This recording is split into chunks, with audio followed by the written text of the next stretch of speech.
Hello, আসসালামু আলাইকুম। সুপ্রিয় জব প্রত্যাশী ভাই ও বোনেরা, আশা করি আপনারা ভালো আছেন। আজকে আমরা আলোচনা করব যে প্রাইমারি শিক্ষক নিয়োগে কিভাবে প্রথমবারের মধ্যে পরীক্ষায় উত্তীর্ণ হওয়া সম্ভব। এজন্য কোন কোন বিষয়গুলো ভালোভাবে পড়তে হবে এবং প্রাথমিকভাবে কি কি প্রিপারেশন নিতে পারেন। প্রথমত আপনাদের প্রাইমারির যে রিপিট কোশ্চেনগুলো রয়েছে, এই কোশ্চেনগুলো বর্ণনা সহ পড়তে হবে। এর পাশাপাশি আপনাদের জব সলিউশন, যে কোনো একটি জব সলিউশন নিলে হবে। প্রফেসরসও নিতে পারেন আপনারা।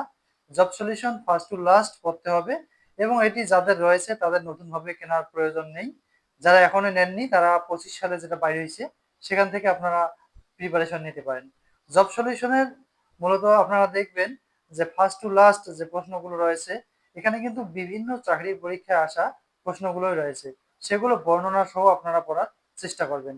এর পাশাপাশি সবচেয়ে বেশি গুরুত্ব দিতে হবে আপনাদের 10 থেকে যে বিসিএস পরীক্ষাগুলো হয়ে গেছে, 45-47তম বন্ধর, এই পরীক্ষার যে প্রশ্নগুলো রয়েছে এগুলো অ্যানালাইসিস করতে হবে। এর পাশাপাশি আপনাদের যে এক্সাম্পলস এর সাথে যে বর্ণনাগুলো থাকবে, এই বর্ণনাগুলো আপনাকে সম্পূর্ণভাবে পড়তে হবে। তাহলে দেখবেন যে আপনারা প্রাইমারি পরীক্ষার মধ্যে অনেক ভালো কমন পাবেন। এর পাশাপাশি যারা একবারে ভালো প্রিপারেশন নিতে চান, তারা চাইলে যে কোনো এক সেট চাকরির বই নিতে পারেন আপনারা। বাংলা বিষয়ের ডাইজেস্ট নিতে পারেন, অথবা MP3 বই যে রয়েছে, এই MP3ও এক সেট আপনারা নিতে পারেন। বাংলা, গণিত, ইংরেজির জন্য বর্তমান যেহেতু মাস্টার্সটাই বেশি ইম্পর্টেন্ট, মাস্টারের বইটা আপনারা নিতে পারেন। মাস্টার জাহাঙ্গীর আলম যেটা লিখছেন, এই বইটা থেকে মোটামুটি ইংরেজির ক্ষেত্রে খুব ভালোই কমন পড়ে। এবং আমরা যা দেখতেছি যত চাকরির পরীক্ষা হচ্ছে, সব পরীক্ষার মধ্যে এই বই থেকে কিন্তু ইংলিশটা কমন পড়তেছে। অঙ্ক, এর গণিতের জন্য আপনারা নিতে পারেন খাইরুলস ম্যাথ আছে, এরপরে সায়েন্স ম্যাথ রয়েছে, পাঞ্জেরি রয়েছে।